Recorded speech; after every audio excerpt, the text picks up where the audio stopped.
السلام علیکم ورحمۃ اللہ وبرکاتہ نحمدہ ونصلی علی رسولہ الکریم اما بعد فاعوذ باللہ من الشیطان الرجیم بسم اللہ الرحمن الرحیم رب اشرح لی صدری ویسر لی امری واحلل عقدۃ من لسانی یفقہوا قولی۔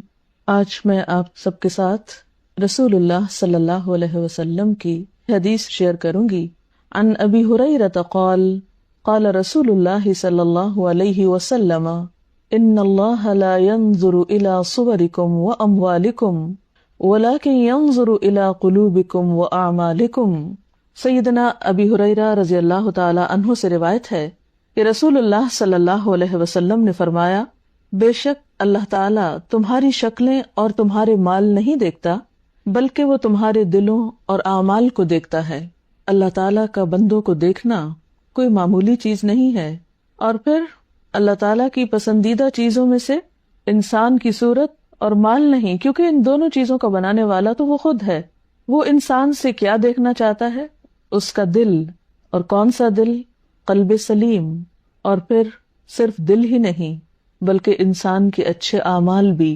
عام طور پر ہم اپنی شکل و صورت اور اپنے مالوں کو زیادہ سے زیادہ اچھا بنانے اور زیادہ سے زیادہ بڑھانے کی فکر میں رہتے ہیں۔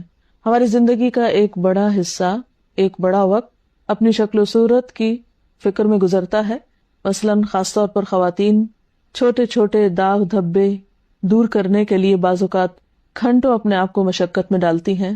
بعض اوقات ہم اپنے میک اپ کے لیے اپنا ڈھیروں مال خرچ کر لیتے ہیں۔ بعض اوقات ایک چھوٹا سا بال ہمیں اپنے چہرے پر بہت بدنما نظر آتا ہے، لیکن ان ساری کوششوں کے باوجود ہم اللہ تعالیٰ کی نظر میں پسندیدہ نہیں ہو سکتے جب تک کہ ہمارا دل بھی خوبصورت نہ ہو اور ہمارے اعمال بھی خوبصورت نہ ہو۔ اسی طرح مال کمانے کی کوششوں میں بسا اوقات ہم اپنے سارے فرائض بھول جاتے ہیں اور ہم زیادہ سے زیادہ حاصل کرنے کی فکر کرتے رہتے ہیں، حتیٰ کہ دنیا سے رخصت ہونے کا وقت آ جاتا ہے، جیسا کہ قرآن پاک میں ایک جگہ آتا ہے، الہاکم التکاثر حتی زرتم المقابر، کہ غفلت میں ڈالے رکھا تم کو ایک دوسرے سے زیادہ حاصل کرنے یا کثرت کی طلب نے، یہاں تک کہ تم نے قبروں کی زیارت کر لی، یعنی دنیا سے رخصت ہو گئے۔ ایک انسان اگر دنیا کا سب سے امیر ترین انسان بن کے بھی مرے تو اللہ تعالیٰ کو اس کی کوئی پرواہ نہیں جب تک کہ اس کے دل اور عمل کی اصلاح نہ ہو۔ تو ہم سب کے لیے ضروری ہے کہ ہم پھر اپنے قلب کی اصلاح کی فکر کریں۔ یہاں پر لفظ قلوب استعمال ہوا ہے۔ اللہ تعالیٰ تمہارے دل کو دیکھتا ہے، اور دل ہی وہ چیز ہے جو انسان کو خود دیکھنے کی فرصت نہیں ہوتی۔ اللہ تعالیٰ کے علاوہ اگر کوئی کسی کے دل میں دیکھ سکتا تو وہ انسان کا اپنا ہی دل ہوتا ہے۔ لہذا اپنے دل کی اصلاح کی فکر جب تک ہم خود نہیں کرتے اور جب تک ہم اپنا علاج خود نہیں کرتے اور اس کے لیے خود محنت نہیں کرتے، اس وقت تک بات نہیں بنے گی۔ تو ہم سب کو اس پہلو کی طرف خاص طور پر توجہ دینے کی ضرورت ہے، کیونکہ دل ہی مرکز ہے ہمارے ارادوں کا، ہماری سوچوں کا، ہماری نیتوں کا۔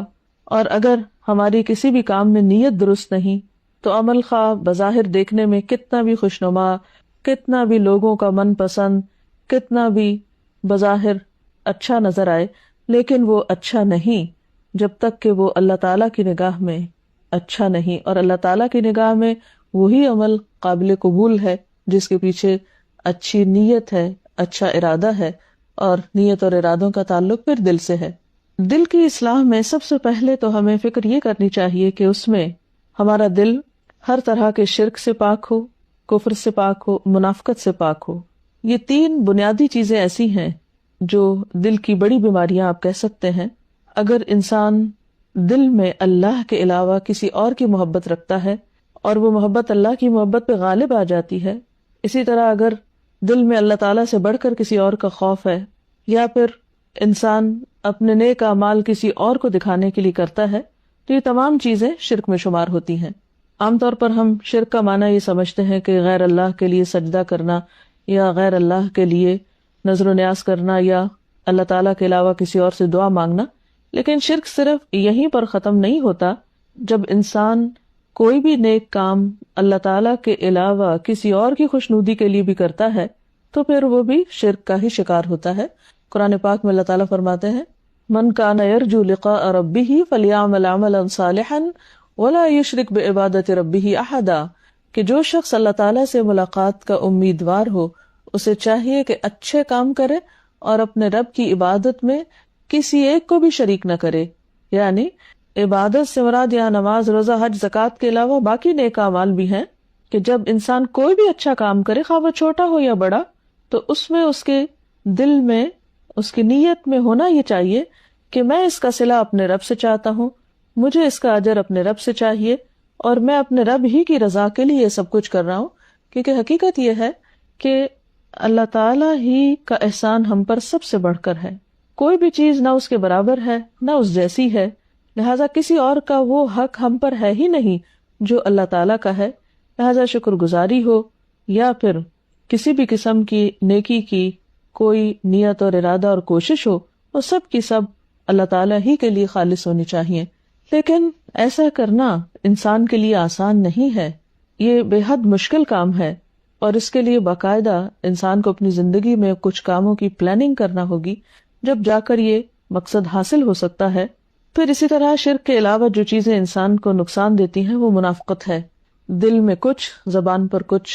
اس معاملے میں انسان کو خود ہی اپنا محاسبہ کرنے کی ضرورت ہے کہ جو کچھ میں بول رہا ہوں کیا واقعی میرے دل میں بھی وہی ہے، یا دل میں کوئی اور ارادہ اور نیت ہے اور زبان سے کچھ اور ظاہر کیا جا رہا ہے.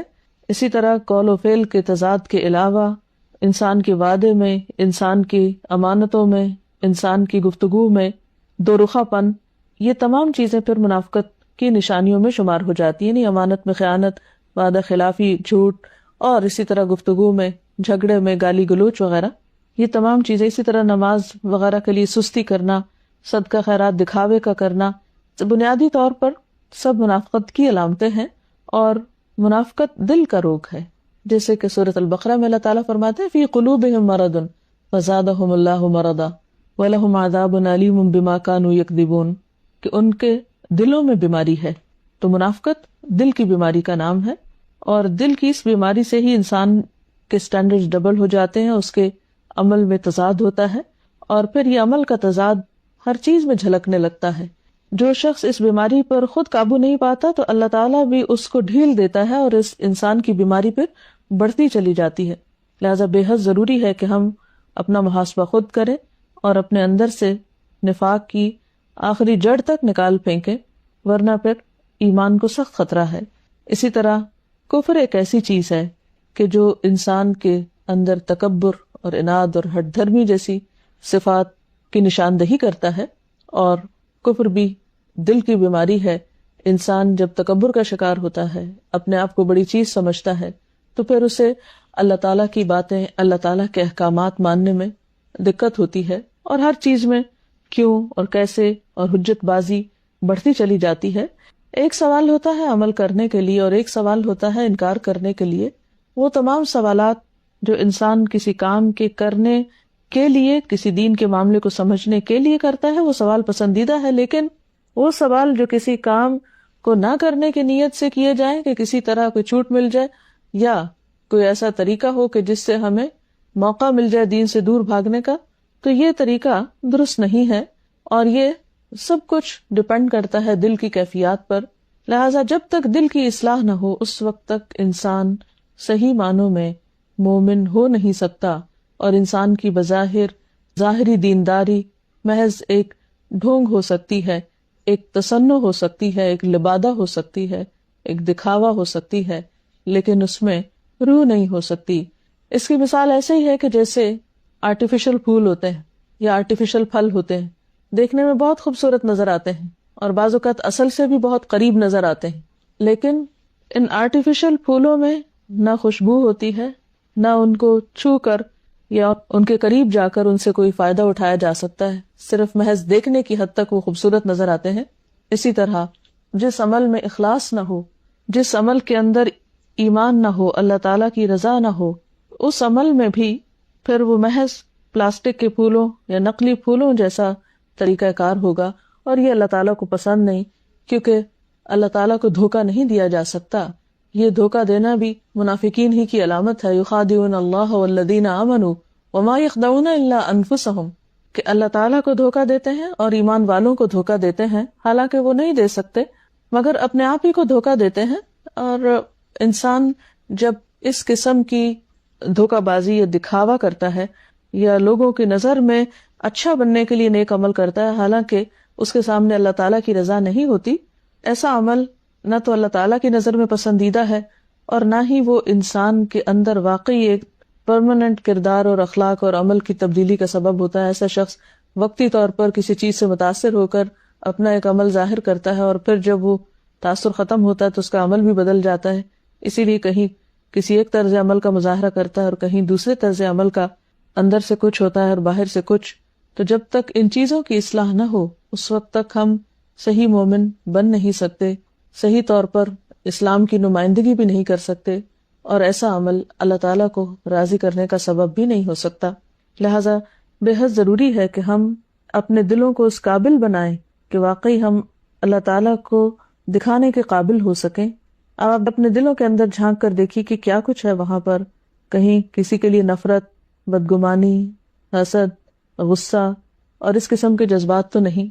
یقینی طور پر انسان کی زندگی میں ایسے مراحل آتے رہتے ہیں کہ جس میں انسان کو غصہ بھی آتا ہے، کسی کے خلاف بدگمانی بھی ہو سکتی ہے، لیکن ایسی بہت سی چیزوں کو دل کے اندر ٹھہرنا نہیں چاہیے۔ فارگیو اینڈ فارگیٹ کے اصول پر عمل کرتے ہوئے دوسروں کو معاف کر دینا چاہیے اور اپنے دل کو دھوتے رہنا چاہیے، اور ظاہر ہے کہ اس کے لیے پھر کچھ طریقے ایسے اختیار کرنا ہوں گے کہ انسان ایسی کیفیات سے جلد باہر آ سکے۔ بہرحال ایمان کفر کے منافی چیز ہے، اخلاص نفاق کے منافی چیز ہے، اسی طرح توحید شرک کے منافی چیز ہے۔ تو جب تک ہم پر ان چیزوں کے مفاہیم واضح نہیں ہوتے اس وقت تک حقیقت میں اصلاح ہو نہیں سکتی۔ لہذا بے حد ضروری ہے کہ ہم توحید کا معنی صحیح طور پر سمجھیں، ہم اسلام میں پورے کے پورے داخل ہوں اور ہمارے اندر واقعی اخلاص اور تقوی کی روح بھی ہو۔ صحابہ کرام کے دلوں کے بارے میں اللہ سبحانہ وتعالیٰ قرآن پاک میں فرماتے ہیں وَلَكِنْ حَبَّبَ إِلَيْكُمُ الْإِيمَانَ وَزَيَّنَهُ فِي قُلُوبِكُمْ، اللہ نے تمہارے لیے ایمان کو محبوب ترین چیز بنا دیا اور اسے تمہارے دلوں میں سجا دیا۔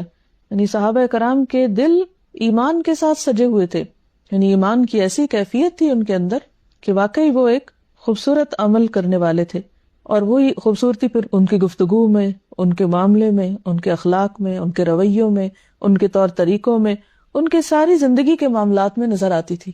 آج ہم بھی وہی قرآن پڑھتے ہیں جو صحابہ کرام پڑھتے تھے، آج ہم بھی وہی حدیثیں پڑھتے ہیں جو وہ پڑھتے تھے اور دیکھتے تھے، لیکن اتنا بڑا فرق کیوں ہے؟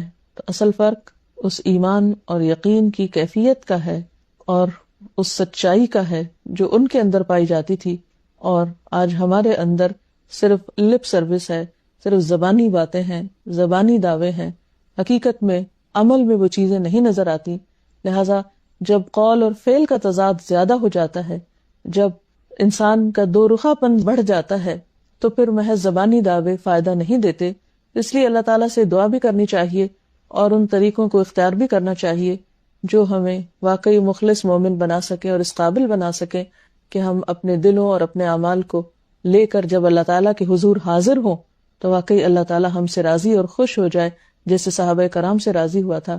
رضی اللہ عنہم ورضوا عنہ، کہ اللہ ان سے راضی ہو گیا اور وہ سب اللہ سے راضی ہو گئے۔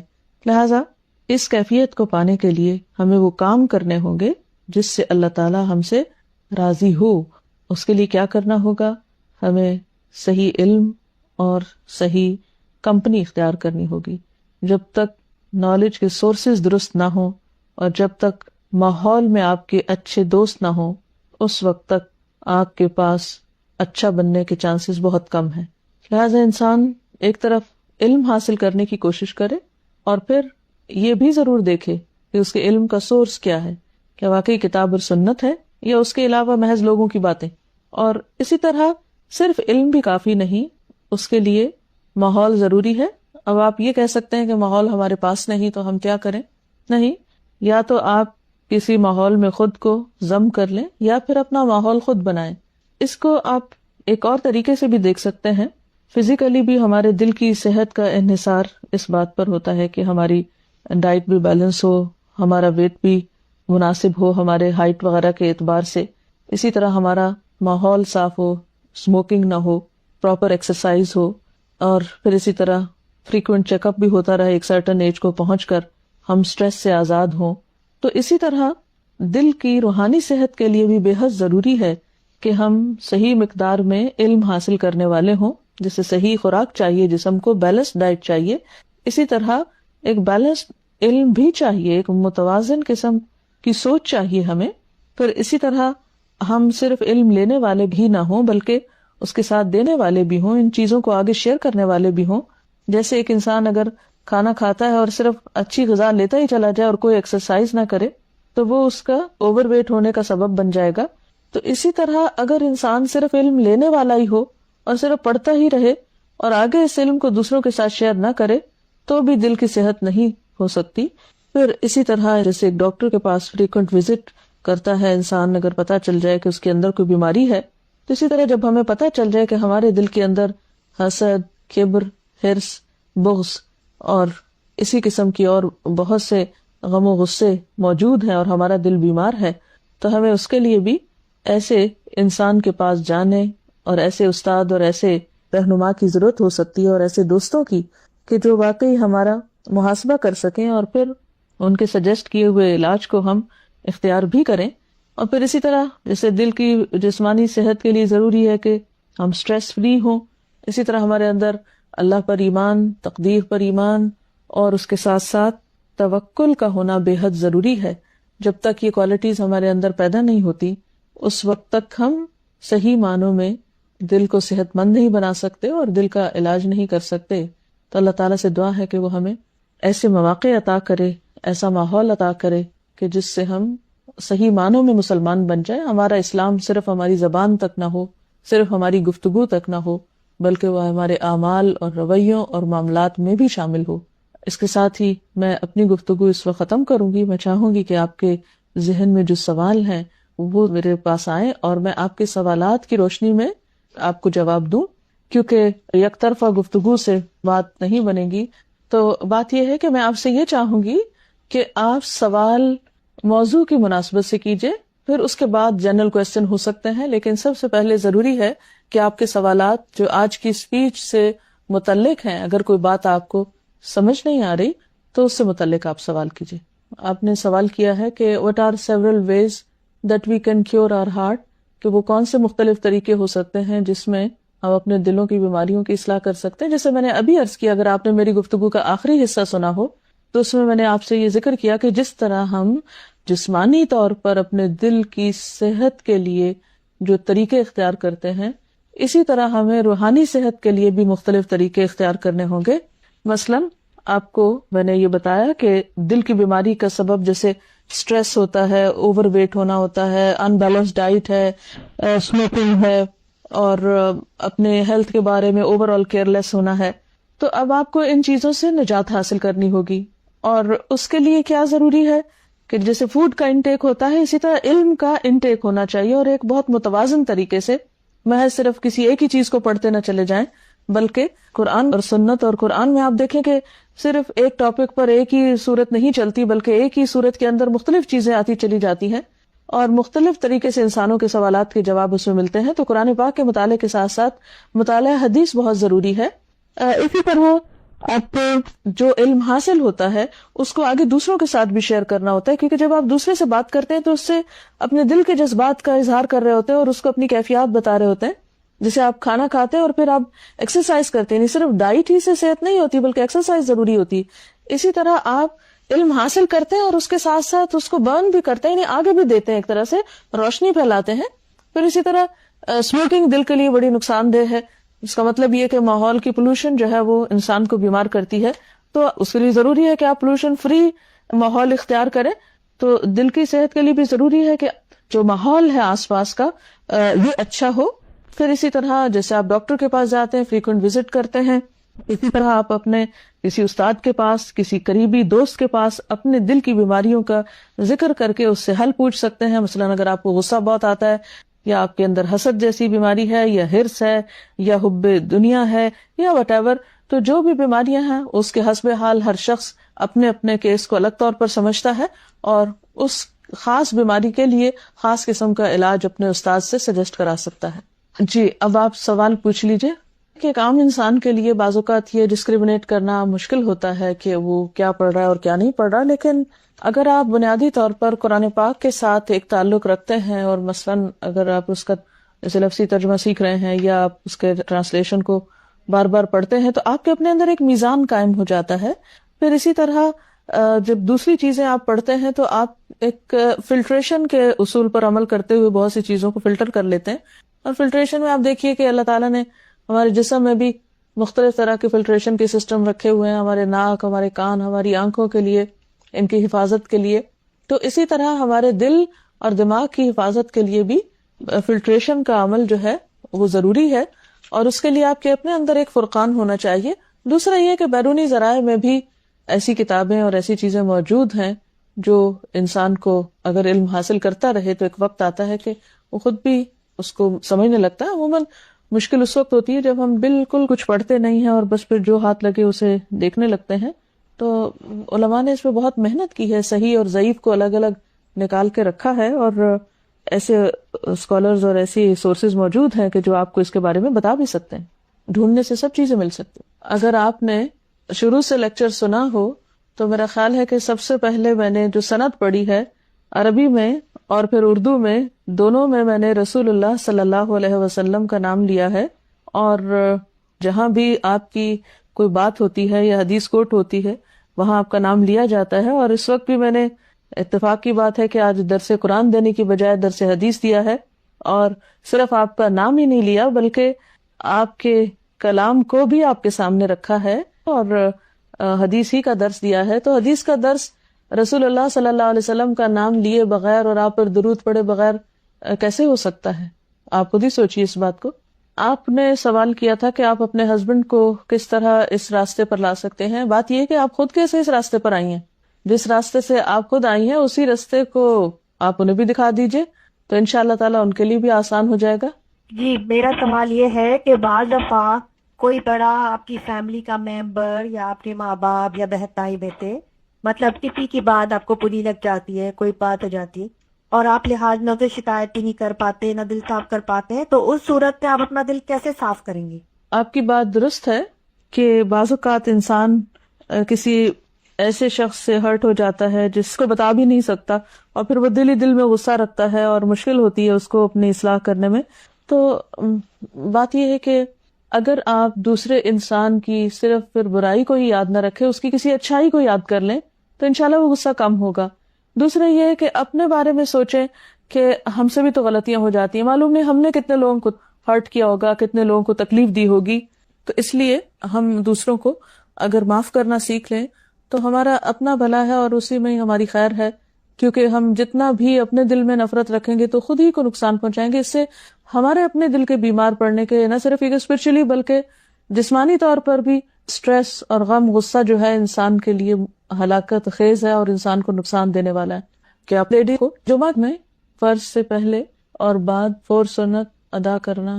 دیکھیے جمعہ کے احکام لیڈیز اور مردوں کے لیے فرق نہیں ہے. اگر خواتین جمعہ پڑھنے کے لیے جاتی ہیں تو وہ وہی طریقہ اختیار کریں گی جو مردوں کے لیے ہوتا ہے. Next question. Does a physically weak heart has any link with spiritual here?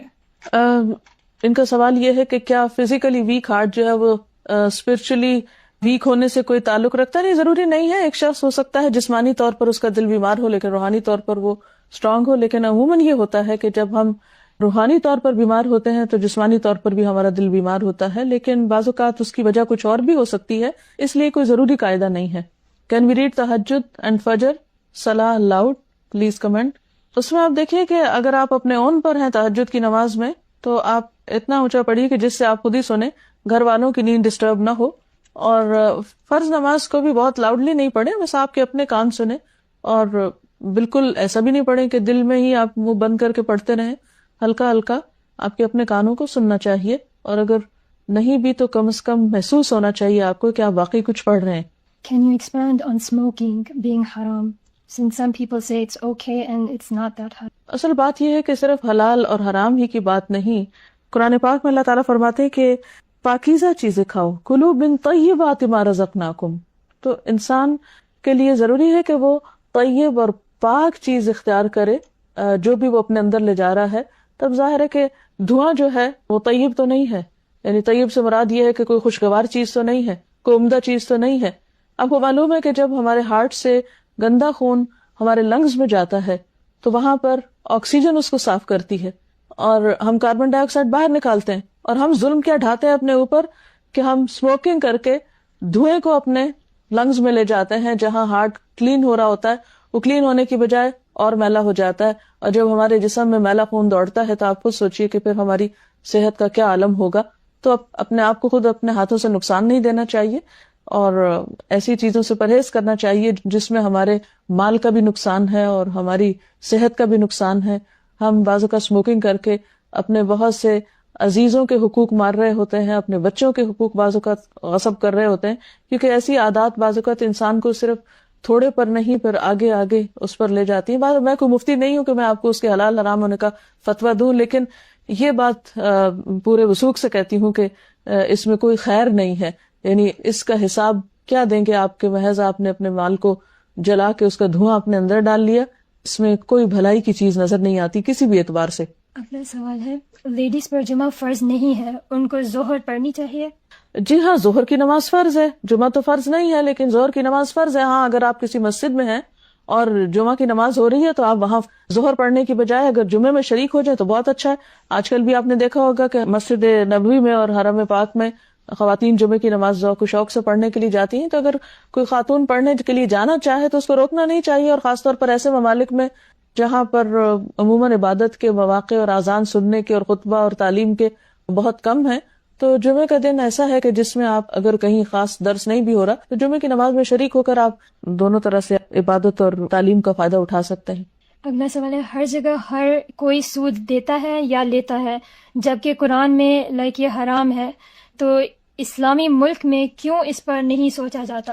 بہت کچھ سوچا جاتا ہے اور الحمدللہ اس میں کافی پروگرس بھی ہو رہی ہے، لیکن ظاہر ہے کہ اس میں وقت لگے گا. لیکن یہ کہنا کہ سوچا کیوں نہیں جاتا یہ درست نہیں ہے، سوچا جا رہا ہے. دوسرا سوال ہے، some people talk about imams and following an imam for fiqh. Is that true? اس میں ٹرو اور فالس کی تو بات نہیں ہے. اس میں یہ ہے کہ مختلف طریقے ہیں جو جس ماحول میں ہے اور اس کو اس کے آس پاس جس طرح کے علماء ہیں وہ عام شخص کو اسی طرح گائیڈ کریں گے. ایک عام انسان کے لیے تو وہی طریقہ ہوگا جس پر کوئی دینی عالم یا رہنما اس کو گائیڈ کرے گا، لیکن علماء کے لیے ضروری ہے کہ بہرحال وہ تحقیق سے کام لیں اور محض صرف ایک ہی چیز کو پابندی نہیں کریں. کیا عورت کسی غیر مرد کی آواز سن سکتی ہے؟ عورت کسی غیر مرد کی آواز سن سکتی ہے؟ میرا خیال ہے کہ اس میں حرج کی کیا بات ہے. آپ ٹیلی فون سنتے ہیں، آپ نیوز سنتے ہیں، ٹیلی ویژن سنتے ہیں، تو اس میں سب آوازیں تو سن رہے ہوتے ہیں. اگلا سوال، دل کی کیفیت بدلتی رہتی ہے، how to keep it in one state? It's not possible. امتحان اسی بات کا تو ہے کہ جب دل پلٹے تو واپس اس کو اصل پہ لایا جائے. اگر وہ ایک ہی طرح رہتا تو پھر تو ہمیں کچھ کرنے کی ضرورت ہی نہیں تھی. ہینڈ شیک کرنے پر پلیز روشنی ڈالیے. ہینڈ شیک سے مراد کیا ہے؟ اگر خواتین باہم ہینڈ شیک کرتی ہیں اور مرد باہم ہینڈ شیک کرتے ہیں تو یہ تو اجر و ثواب کا باعث ہے. ایک مومن کا ہاتھ دوسرے مومن کے ہاتھ میں جب تک ہوتا ہے اس کے لیے گناہوں کی بخشش کا ذریعہ بنتا ہے یہ سب کچھ. لیکن عورتیں مردوں سے ہینڈ شیک نہ کریں کیونکہ نامحرم کے جسم کو چھونا جو ہے وہ اسلام میں جائز نہیں ہے. فرض نماز کے بعد ہاتھ اٹھا کر دعا مانگنا سنت سے ثابت ہے؟ مجھے اس کا علم نہیں ہے. اور دعا مانگنے میں ہاتھ اٹھانے میں حرج کیا ہے؟ اگلا سوال ہے، السلام علیکم. I have a question about black magic. Lately, different weird things have happened to me and my family, and some people say that it's due to black magic. What can I do about it, and how do I know it is black magic? And what if I know who is doing it on me and my family? What should I do? اب دیکھیے کہ magic تو پورا ایک chapter ہے اور اس وقت اس مختصر سے وقت میں ان سب سوالوں کے جواب نہیں دے سکتی. ایک لیکچر ہے میرا اس پر، جادو، حقیقت اور علاج. اس کو آپ سن سکتے ہیں اگر آپ آس پاس سے کہیں سے کیسٹ حاصل کر سکے، نہیں تو alhuda.pk.com ویب سائٹ ہے، وہاں سے آپ ڈاؤن لوڈ کر سکتے ہیں. وہاں پر لیکچر موجود ہے، آپ اس کو سن لیجئے اور اس میں آپ کو انشاءاللہ ان سوالوں کے جواب مل جائیں گے. اگلا سوال ہے، تعویذ کے بارے میں کیا حکم ہے؟ کیا بلیک تھریڈ with تعویذ around the neck is allowed؟ نہیں، ایسی چیزیں سنت سے ثابت نہیں ہے. تعویذ کا لفظی معنی ہوتا ہے اللہ تعالیٰ کی پناہ لینا، اور نبی صلی اللہ علیہ وسلم کا طریقہ کیا تھا کہ آپ نے ہمیں دعائیں سکھائیں اور ان دعاؤں میں خاص طور پر جب معوذتین نازل ہوئی تو آپ نے باقی دعائیں بھی چھوڑ دیں اور معوذتین کثرت سے پڑھتے تھے. صبح و شام 3 بار قل اعوذ برب الفلق، قل اعوذ برب الناس، ہر نماز کے بعد قل اعوذ برب الفلق اور قل اعوذ برب الناس. اور اسی طرح جب بھی آپ ایسی کوئی چیز محسوس کریں، ڈر خوف کی، تو آیت الکرسی اور اللہ کا ذکر کریں تو انشاءاللہ العزیز وہ کسی بھی دھاگے کے لٹکانے سے بدر جہاں بہتر ہے. What is the best dua for our parents that are alive and our parents that have passed away? اللہ تعالیٰ نے خود قرآن پاک میں سکھائی ہے، رب ارحمہما کما ربیانی صغیرا. رب اے میرے رب، ارحمہما تو ان دونوں پر رحمت فرما، کما جیسا کہ، ربیانی ان دونوں نے میری پرورش کی، صغیرہ چھوٹے ہوتے وقت. یعنی والدین نے جس طرح میرے بچپن میں لک آفٹر کیا مجھے اور کیئر کی میری، اور جس طرح براٹ اپ کیا اور محنت کی اس میں، تو یا اللہ ان کی ان کوششوں کا انہیں بہترین صلاح دے اور اس کے بدلے ان پر اپنی رحمت فرما. تو رحمت کی دعا بہترین دعاؤں میں سے ہے، خواہ کوئی زندہ ہو یا فوت ہو چکا ہو. What are the best duas for memorizing Quranic ayat? رب اشرح لی صدری ویسر لی امری، یہ دعا. Can you describe the importance of tafsir? تفسیر کا لفظی معنی ہوتا ہے کھولنا، یعنی قرآن پاک کا مفہوم واضح کرنا. تو اس میں آپ دیکھیں کہ بعض اوقات جب ہم قرآن پاک کو صرف عربی میں پڑھتے ہیں تو بہت سی باتیں ہمیں سمجھ میں نہیں آتی، تو اس صورت میں ہمیں تفسیر کی ضرورت پڑتی ہے. اور اس میں بھی یہ ہے کہ قرآن پاک خود قرآن پاک کی تفسیر کرتا ہے، حدیث سے قرآن پاک کی تفسیر ہوتی ہے، اور اسی طرح اقوال صحابہ وغیرہ سے. جی اگلا سوال ہے کہ جب کوئی فوت ہو جاتا ہے تو کیا ہم ان کی تصویر یا مووی دیکھ سکتے ہیں؟ ضرورت کیا ہے اس کی؟ جب وہ فوت ہو گیا تو بس چلا گیا، لیکن اگر کوئی چیز موجود ہے اور آپ کے سامنے آ گئی اور آپ آنکھیں نہیں بند کریں دیکھ لیں. لیکن ایسی چیزوں سے وقت ہی ضائع ہوتا ہے. انسان سارا وقت ماضی کی سوچوں میں رہے، مرنے والوں کی تصویریں دیکھتا رہے اور ان کی مووی، تو یہ ہم کس شغل میں مبتلا ہیں؟ ہماری زندگی کا وقت اتنا تھوڑا ہے اور ہمیں اپنے لیے عمل کرنے کے لیے بہت کچھ ابھی کرنا ہے. ہم افورڈ نہیں کر سکتے کہ ہم اس طرح کے کاموں میں اپنے وقت کو ضائع کریں. اچھا، یہ ہینڈ شیک پہ دوبارہ کہہ رہی ہیں کہ no, my question is handshake. I have heard recently in a conference that handshake with Muslim men is not allowed, but handshaking with non-Muslim, one lady, she said that there is a fatwa that you can shake it because they do not know about the religion and they take it as their insult. اس کی دلیل کیا ہے؟ میرے پاس اس کی کوئی دلیل نہیں کہ نبی صلی اللہ علیہ وسلم نے کبھی کسی نان مسلم عورت سے ہاتھ ملایا ہو یا صحابہ کرام کے طریقے سے پتہ چلتا ہو. اس لیے میرا خیال ہے کہ ہمیں دین کے معاملے میں کوئی بھی بات اگر کرنا ہو تو وہ محض عقل کی بنیاد پر نہیں، قرآن و سنت کی بنیاد پر ہی اس کو دیکھنا ہوگا. آپ کی آواز کوئی غیر مرد سن سکتا ہے؟ میننگ کیا یہ جائز ہے؟ اگر آپ خاتون ہیں تو میں آپ سے پوچھوں گی کہ کیا آپ کی آواز کوئی غیر مرد سن سکتا ہے؟ کیا آپ نے کبھی ٹیلی فون پر یا کبھی بازار میں شاپنگ کرتے وقت کسی مرد سے بات کی ہے؟ اگر عام دنیا کی گفتگو کرنے میں مرد آواز سن سکتا ہے تو کیا دین کی بات کرتے ہوئے آواز نہیں سنی جا سکتی یا نہیں سننی چاہیے؟ Can we do سجدہ تلاوت at sunrise, sunset یا پھر زوال ٹائم؟ سجدہ تلاوت تو کسی وقت بھی کیا جا سکتا ہے، نوافل پڑھنے سے منع کیا گیا. It says that call Allah with His names. Can we call Him with the names of Khuda or God? Because these are not included in the 99 names of Allah. بنیادی طور پر اس سے مراد کیا ہے؟ خدا بول کے آپ معنی کیا لیتے ہیں؟ یہ گاڈ بول کے آپ کیا آپ کے ذہن میں ہوتا ہے؟ آپ کی نیت پہ ڈیپینڈ کرتا ہے کہ آپ کس کے لیے لفظ استعمال کر رہے ہیں. 99 نیمز میں تو اور بھی اللہ تعالیٰ کے بہت سے نام نہیں ہیں. I live in an isolated place in Canada. How can I improve my spiritual self? اب تو کمیونیکیشن کے ذرائع اتنے زیادہ ہیں، آپ ٹیلی فون پر اپنی اور بہنوں سے رابطہ رکھ سکتی ہیں ود ان کینیڈا یا اور جگہوں پر بھی، اور اس طرح کا سلسلہ ہو سکتا ہے. اور اس کے ساتھ ساتھ آپ اچھی سائٹس پہ جا کے قرآن پاک کی تجوید سیکھیے، قرآن پاک کو بہتر بنائیے، تفسیر پڑھیے اور بہت سے کام جو آپ اچھے کر سکتے ہیں، تو انشاءاللہ وقت گزرنے کا پتہ ہی نہیں چلے گا آپ کو. سبحانک اللہم وبحمدک نشہد ان لا الہ الا انت نستغفرک ونتوب الیک. والسلام علیکم ورحمۃ اللہ وبرکاتہ.